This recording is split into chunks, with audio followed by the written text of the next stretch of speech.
আজকে আমি একটা রেসিপি করব ফুলকপি কোরমা। এখানে আমার লাগছে কাজু, কিশমিশ, মগজ, এই তিনটে আমি একসাথে ভিজিয়ে রেখেছি 10 মিনিট।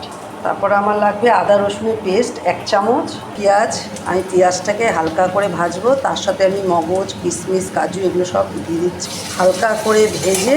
এই যে আমি সব হালকা করে ভাজবো, তারপর এটাকে আমি জল দেবো, জল দিয়ে এটাকে আমি ঠান্ডা করব, করার পর এটাকে আমি পেস্ট করব। এটা বেশি ভাজা যাবে না, এটা হালকা করে ভাজতে হবে। 3টে মতন কাঁচা লঙ্কা দিয়েছি।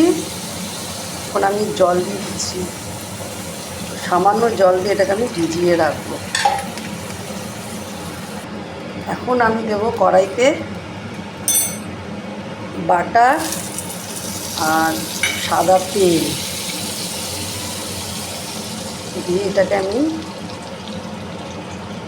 বাটাটা একটু গরম হলে গলে যাবে। তারপরে আমি দিচ্ছি এখন ফুলকপিটা হালকা করে ভাজবো। এখন আমি ফুলকপিগুলো দিয়ে দিয়েছি, আমি হালকা করে এটা ভাজবো, খুব লাল করব না, লাল করলে এটা কেন আমি পরেতে গ্রেভিটা আমাদের নরম হয়ে যাবে, তার জন্য আমি হালকা করে করবো, ব্রাউনটা আনবো। এই তেলের মধ্যে আমি আর একটু তেল দিয়ে দিচ্ছি।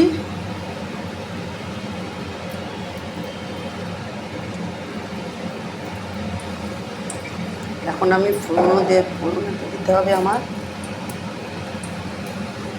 এলাচ, দারচিনি, লবঙ্গ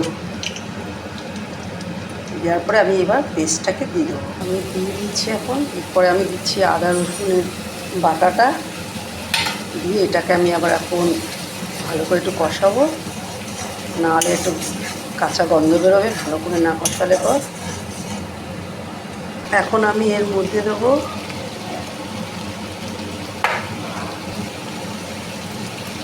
জিরের গুঁড়ো, ধনের গুঁড়ো, কাশ্মীরি লঙ্কার গুঁড়ো, এটাতে হলুদ পড়বে না। এখন আমি দেবো নুন, মিষ্টিটা আমি লাস্টে দেবো। এটা একটু মিষ্টি মিষ্টি টাইপের হবে, এবার কেউ অনেকে মিষ্টিটা ভালোবাসে না, কিন্তু এটা মিষ্টি দিয়ে খেলেই ভালো লাগবে। এখন পড়বে টক দই।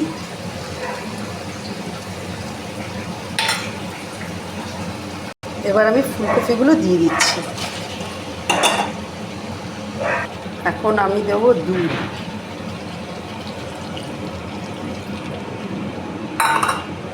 এবার আমি চিনিটা দিয়ে দিচ্ছি।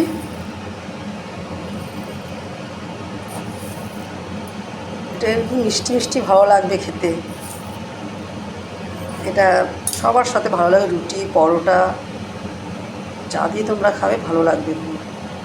এখন আমি দেবো ফ্রেশ ক্রিম আমুলের, থাকলে তোমরা দিয়ে দিও বাড়িতে যদি থাকে, আর না থাকলে আর দিতে হবে না, এটা একটা অপশনাল তোমাদের। আমার ঘরে ছিল বলে আমি দিয়ে দিয়েছি, এটা দিতেও পারো নাও দিতে পারো, এটা দিলে কি একটু টেস্টটা আরও ভালো আসবে। এখন নামাবার আগে আমি একটু গরম মশলা গুঁড়ো দিয়ে আমি এবার নামিয়ে দেবো। তোমাদের এটা কেমন লাগলো প্লিজ আমাকে জানিও, কমেন্টস করো, শেয়ার করো, একটা লাইক দিও। বাই।